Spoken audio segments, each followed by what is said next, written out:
The Johnson Wax Program with Fibber McGee and Molly.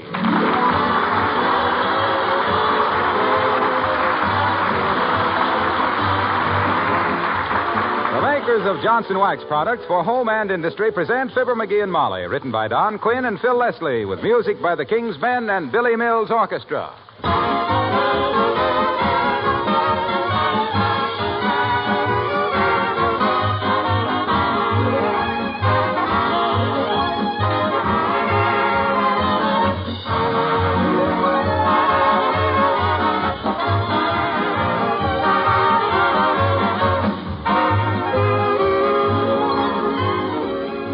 One of the reasons you have linoleum on your kitchen floor is because it has a bright, colorful pattern that makes your kitchen a more cheerful place in which to work. But if you don't take proper care of linoleum, it loses its beauty. And if you scrub it continuously, it begins to break down. So when you protect it with Johnson's Glow Coat, you accomplish two things. You preserve its original color and beautiful pattern, and you make it last a much longer time. And, of course, in addition, you save yourself lots of work all year round because Glow Coat is self-polishing. It needs no rubbing or buffing. Takes practically no work from you. Simply apply and let dry. That's the Glow Coat story. The tough film of Glow Coat guards the surface against wear, dirt, and moisture, seals the pores, gives a beautiful polish that's easy to maintain. Why not join the legion of satisfied users of Johnson's self-polishing Glow Coat?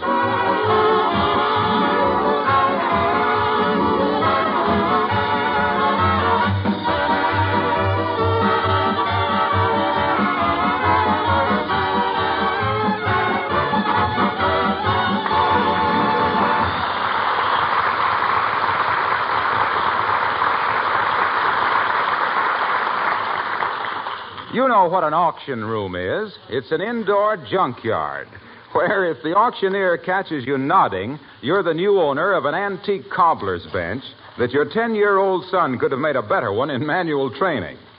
But auctions have a definite fascination for some people, among them being Fibber McGee and Molly.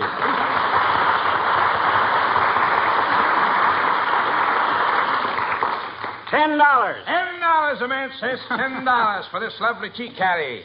A genuine antique, a gift from Julius Caesar to Marie Antoinette. Do I have 15? 15. For goodness sakes, McGee, stop bidding. We don't need a tea caddy. I can carry my own tea. Oh, I won't get it. I'm just having fun. I get a bang out of auctions. Somebody will top my bid like... $17.50. See? $17.50 I'm bid. Do I hear 20? Going once at $17.50. Going twice at $17.50. Going 3 times at $17.50. Sold for 3 times $17.50. Which is exactly $52.50 to the lucky gentleman in the 4th row. Well, I never heard of such a thing. Come on, McGee, let's go home. The weather's cleared up, and we've proved we knew enough to come in out of the rain. Oh, let's stick around a while. I love these things. Item 412, as you will see by your catalogs, ladies and gentlemen. This is an inlaid highboy. Highboy? Hi. This is an inlaid highboy of rosewood and ivory from the palace of the Grand Duke, which was situated on the rapids of the Danube. To prove it's authentic, ladies and gentlemen, on this faded old label, we can still make out the words Grand and Rapids. What am I bid for this lovely piece, which was a gift from Cleopatra to Henry VIII? $25. Heavenly days, that sounds like Mrs. Carstairs. McGee, it is Mrs. Carstairs. Well, she's made her bid. She'll have to lie in it. $25 I'm bid. Who'll make it 30? 30 for that broken down old... 30 I hear. Who'll make it 40? Do I hear 40? McGee, for goodness sakes, be quiet. If nobody says 40, you're stuck for the... I hear 40. What? The lady with the little man in the rear bids 40. Now, just a darn minute, Budge. $50. Ah, $50. Do I hear 75? Going once at 50. Twice. Sold for $50 to Mrs. Carstairs. Shall we deliver it for you, Mrs. Carstairs? Thank you, no. My chauffeur will call for you. Yoo-hoo! Hello there, Mrs. Carstairs. Oh, how do you do, Mrs. McGee? Hi, Carsty. That was quite a slug of moolah you just put out for that worm-eaten pile of condemned lumber. The darn thing's got 3 legs like Queen Anne and 1 like Leon Errol. Oh, I guess Mrs. Carstairs knows what she's doing, dearie. I happen to be buying this highboy for my husband, Mr. McGee. Mr. Carstairs is extremely fond of antiques. There's as perfect a straight line as I ever heard, Carly.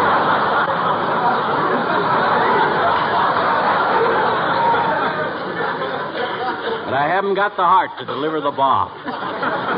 That's a pretty heavy piece of furniture for your chauffeur to handle, Mrs. Carstairs. And maybe McGee would help him carry it out. Oh, thank you, my dear, but my footman will assist him. We still have one footman, you know, although our domestic staff has been cut to the bone. He has? How? Slicing toast for hors d'oeuvres. Did I tell you, Mrs. McGee, that I was forced to discharge my upstairs maid last week? Oh, no, that's too bad, Mrs. Carstairs. Why? The impudent girl came downstairs. Tell me, Mrs. Carstairs, do you plan to stay in town all summer? We are undecided, my dear. We might go to our hunting lodge in Maine, our chalet in the Berkshires, our hacienda in Acapulco, or we may visit our orange groves in Santa Barbara. What kind of oranges you raise, Carsty? Valencias or Navels? The latter, Mr. McGee, although we refrain from using the more vulgar term.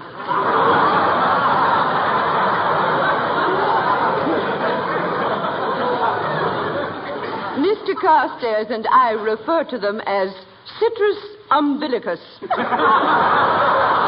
Mrs. McGee. Good day, Mrs. Carstairs.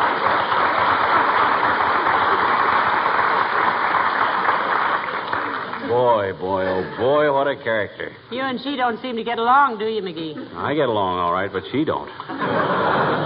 She forgets the upper crust is just a lot of crumbs held together by their own dough.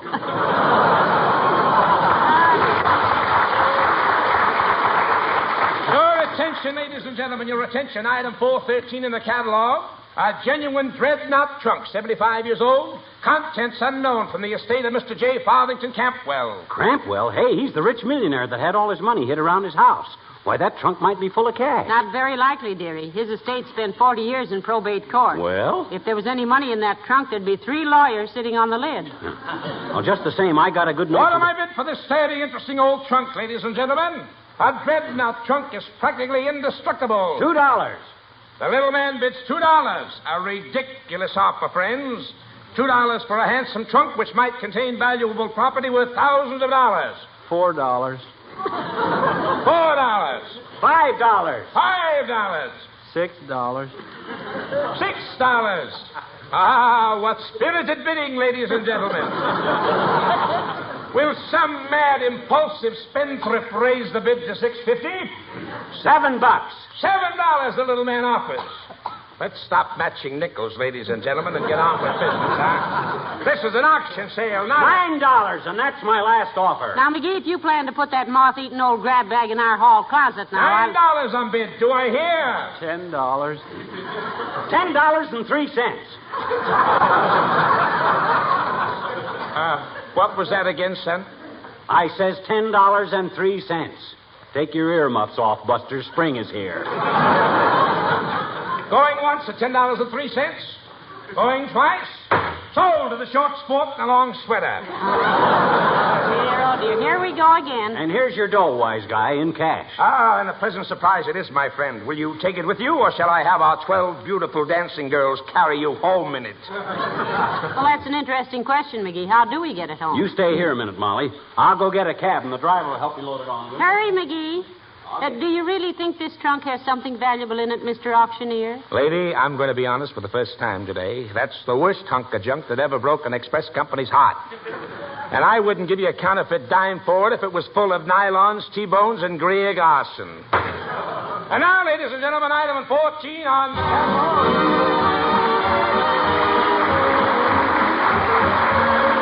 Billy Mills from the orchestra and Dream.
Oh, boy, is that trunk heavy. Whew. Cab driver said he hadn't had a bigger load on since New Year's Eve. You're not going to leave it out here on the porch, are you? Why not? Well, people might think we'd just come back from someplace. In which case, they must have thought we'd been away. Hmm? And if they didn't miss us any more than that, my feelings are hurt. I guess I better get it in the house at that. If it's full of money, it'll be safer inside. Yes, it would. Open the door, will you? Okay. 1, 2, 3. There. Whew. That's the heaviest piece of luggage I ever saw. Hey, but Molly, did you hear it jingle when we moved it? Yeah, what do you suppose it's full of? Pie tins? Look, Snooky, these trunks haven't been manufactured for 75 years. Oh, really? And 75 years ago, they used gold money. Oh? If this trunk is full of $10 gold pieces, for instance, why, we're modestly rich. In a filthy sort of a way. We're also in trouble with Uncle Sam, aren't we? No, the government will pay us $32 an ounce for gold, or something like that. And this thing must weigh 300 pounds. Allowing 60 pounds for the trunk, that leaves 240 pounds. 16 times 240 is how much? 3,840. Though I'd like to check that with the quiz kids. Boy, that's near enough. 3,840 times $32 is, ooh. 122,880. Wow. 123,000 bucks. Why, we're rich, Molly. Now I can take Anthony Adverse back to the public library. Now, wait a minute, McGee. Before we fill the swimming pool with champagne, hadn't we better see what's actually in this trunk? Oh, sure, but it's just a formality, kiddo. Suppose it's only got $5 gold pieces in it. That's still 60,000 frog skins. Where's my keys? Ah, here they are. Now, we'll see. That little one in the middle looks like it might fit. That's the key to the padlock on the tool shed on Uncle Sycamore's ranch that I stayed at in 1915. Heavenly days, don't you ever throw away a key? No. No good? No. I'll try this one. Key to a briefcase I had when I sold insurance in 1919. No? It's too flat. You could pry it open with a crowbar, McGee, or drop it out of an upstairs window if you find 9 friends stupid enough to carry it upstairs. Now, just wait a minute. There's a right way and a wrong way to do things, Tootsie, and I haven't used up the wrong ways yet. Now, let's see if I can... Hello, Mr. McGee and Mrs. McGee. Creepers. What's the trunk for? Going someplace? We're going every place, Alice, if this trunk is as full of money as himself here thinks. We bought it at an auction. Used to belong to a rich millionaire, Alice, a miser, J. Farthington Crampwell III. And when he kicked off, they found money hid all over his house. Oh? Yeah, overlooking this trunk, of course, out of sheer courtesy to Mr. McGee. Well, jeepers, who'd be dumb enough to think of a trunk like this being full of money? Well, I don't like to mention names, Alice. I don't like to mention names, but I could stroke his 5 o'clock shadow from where I'm standing. Okay. Scoff if you want to. Be right. But by George, when I get this trunk open and start counting out cold cash, you got any trunk keys, Alice? No, I haven't, Mr. McGee. I don't own a trunk. I just have airplane luggage. Oh, do you like airplane travel, Alice? Do I, creaminy, to sail along 15,000 feet in the air with your meals brought to you and no tipping, and with those good-looking pilots saying, excuse me, when they bump into your elbow that you stuck out when you saw them coming and everything? Jeepers, I'll bet I'd love it if I ever tried it. Look, kids, this chatter is very amusing, I'm sure, but with a 40-cent lock standing between me and $100,000, I'm in no mood for prittle-prattle. You got any keys, Alice? Well, here's a key to my toolbox at the factory. Try it, McGee. Okay. No. That won't unlock it. Isn't that a coincidence? It won't unlock my toolbox either. It won't? Well, then how do you work if you can't get at your tools? Oh, I don't keep them in my toolbox. They get it too dirty. You see, it's a toolbox that one of the boys that he works at the next bench made for me. Uh-huh. Things have changed since my day, I guess. I always had to give girls candy or flowers. Now you got to woo a gal with a hunk of sheet iron and 5 hours overtime. Well, he made made me a perfectly super toolbox, Mr. McGee. I keep my bobby pins and nail polish and compact in it. But I can't get the toolbox open, so I look simply a mess at work. Well, why don't you take some extra cosmetics along, Alice? And hurt the boy that he works at the next bench to me's feelings? Oh, no. Well, I hope you get the trunk open, Mr. McGee. Well, thanks, kid.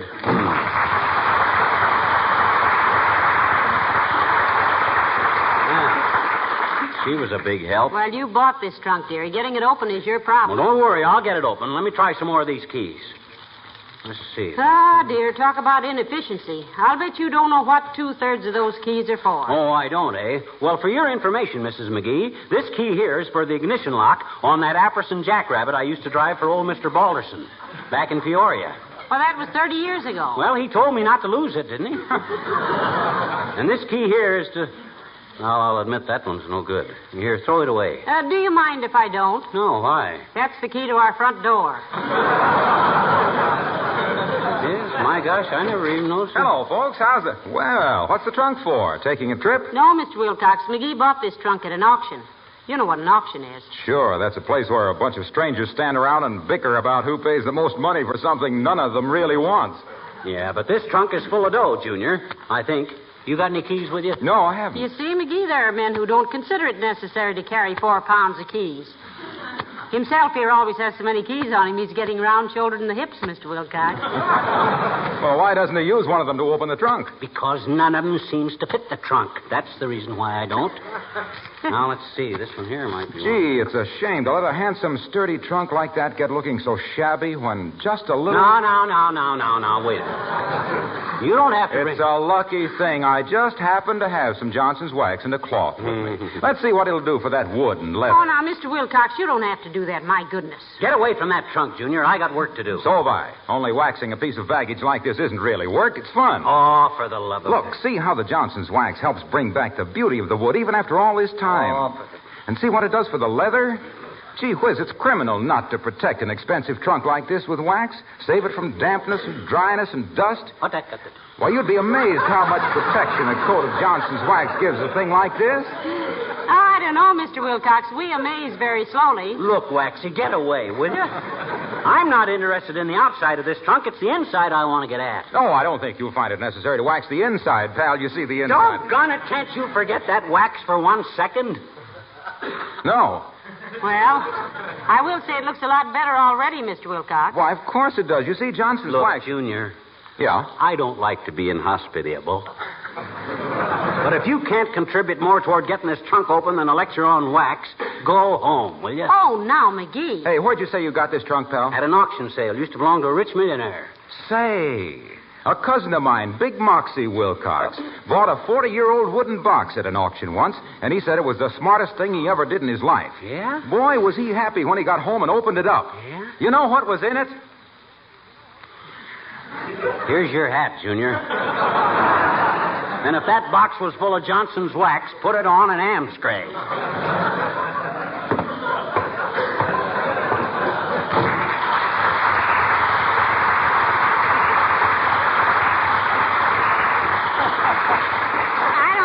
Very polite of you, McGee. Oh, polite nothing. Any guy with my dough doesn't have to be polite. Doggone it, I wish one of these keys would fit. Hadn't we got any trunk keys in the house? Oh, someplace, I suppose. I'll ask Beulah. Oh, Beulah. Beulah. Somebody born for Beulah?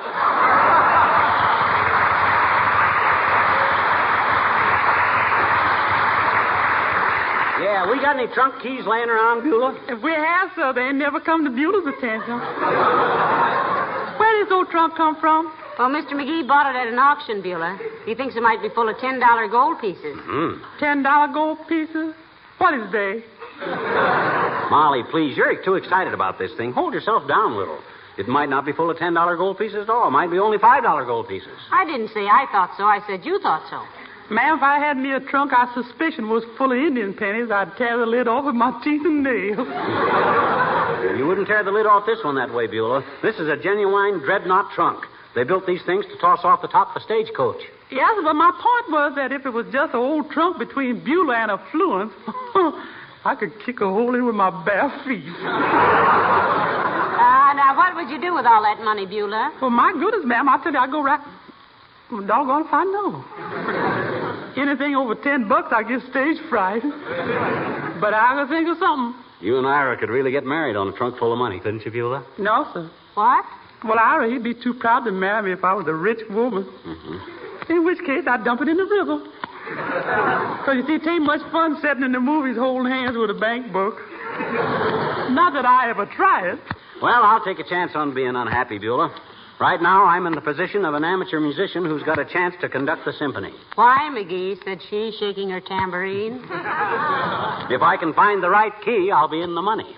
Say, if you can find the right key, you'd be... Oh.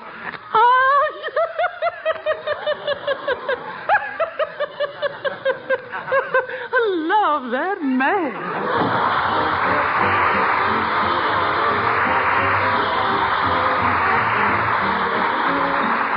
The King's Men singing Yatata Yatata. Professors of English all agree that making conversation is an art.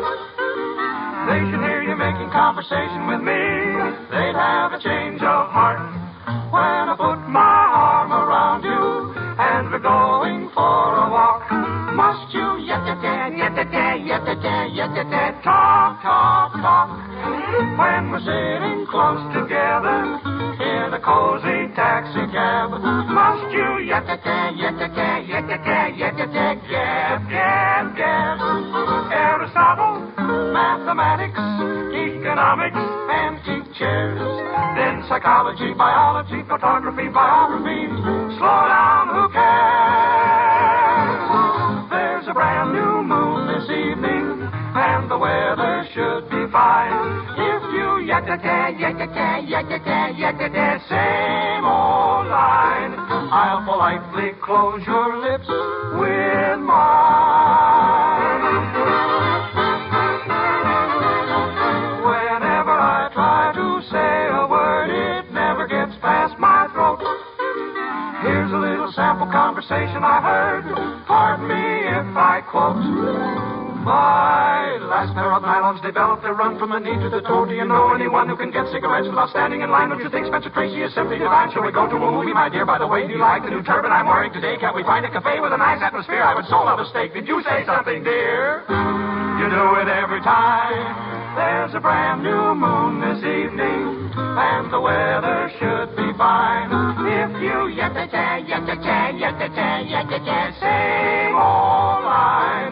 Though I'd really love to pop you, I know the only way to stop you is to close your lips with mine.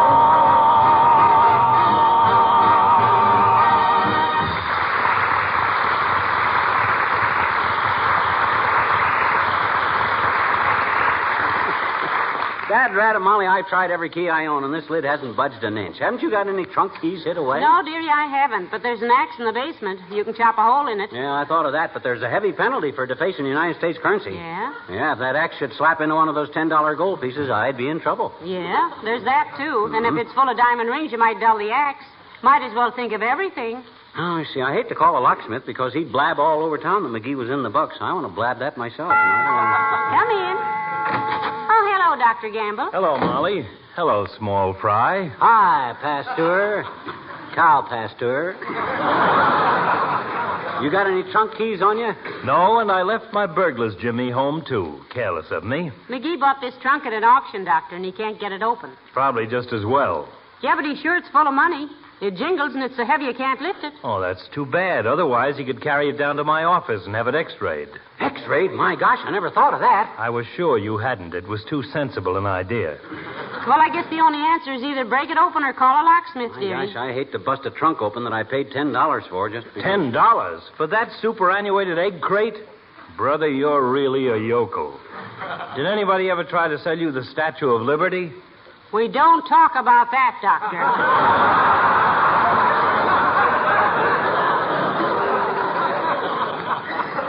Why not? Because we don't. That's why, Nosy. My gosh, I was merely going to present it to the government. Patriotic gesture. How would you suggest getting this trunk open, Doctor? Well, I don't like to stress the obvious, but I'd find out who made the trunk, go to the local agency, and get a key. Now, that's the kind of a bright suggestion I'd have expected from you, Pasteur. They haven't made these trunks for 75 years. The alternative, then, is to get a locksmith. Or you could wait till next winter, fill the lock with cold water, and let the ice expand it open. Oh, I'd be nervous having $220,000 in the house all the time. How much? That's what I figured, Doc. $220,000 if it's full of $10 gold pieces. Or $110,000 if it's full of $5 gold pieces. That's just half as much as if it's full of 10. Oh, I see. Would you think it forward of me if I wanted to take your temperature, Sonny? Yes, I would. And you get your big fat hand off my forehead. He's not feverish, Doctor. After all, there's a slight chance that this trunk might have money in it. For the love of Mike, why doesn't he look? I've been telling you, dumbbell, I haven't got a key that'll open it. The only key that'll fit a dreadnought trunk is a dreadnought key. And that's why Molly. Hey, what are you doing? Oh, I'm just trying something, dearie. Huh? My little brother got locked in a trunk once, and my mother opened it with a hairpin. Oh, don't be ridiculous. That trunk will have to be chiseled open. Don't be so sure, Gabby. Women can do more with a hairpin than... There it is, McGee. I unlocked it. Oh, boy, oh, boy, oh, boy. Take that end of it, Doc. When I say 3, tip it over. Why don't we just raise the lid and peek in? No. It's more dramatic this way. Oh. You ready? Yep. 1, 2, 3.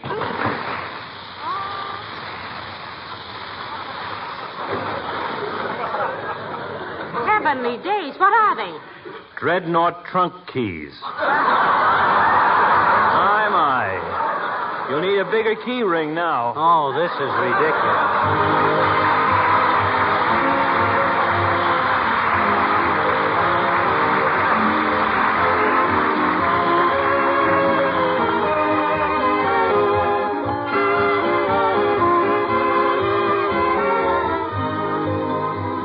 Some time ago, I gave a friend of mine a package of Johnson's Car New to try on his car. He is now an enthusiastic Car New user. Why, this stuff is even better than you said it was, he volunteered.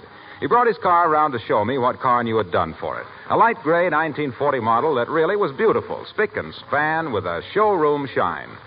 You know, in these days when it's hard to get your car serviced, you can still keep it beautiful and protect the paint job with Johnson's Car New. Because Car New is so easy to use, you can quickly do the job yourself. Car New is the auto polish that does 2 things at once, cleans and polishes with one application. It's a liquid. You apply it with a cloth, let it dry to a white powder, and wipe off the powder. Car New does an amazing cleaning job without injury to the finish and with minimum elbow grease. And it leaves a satin smooth finish that's easier to keep clean. You know, you have to try Car New to know how good it is. Your dealer has it, the same reliable Johnson's Car New, spelled C-A-R-N-U.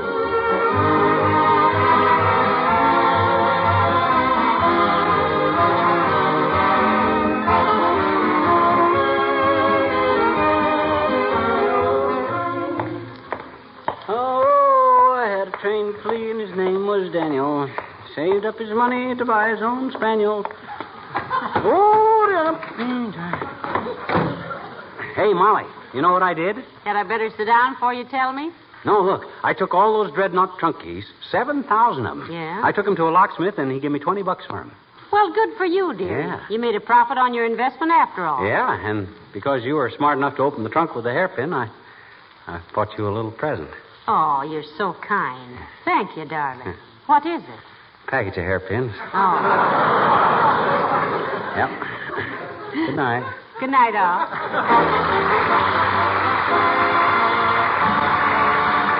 This is Harlow Wilcox, speaking for the makers of Johnson Wax Finishes for home and industry, inviting you all to be with us again next Tuesday night. Good night. This is the National Broadcasting Company.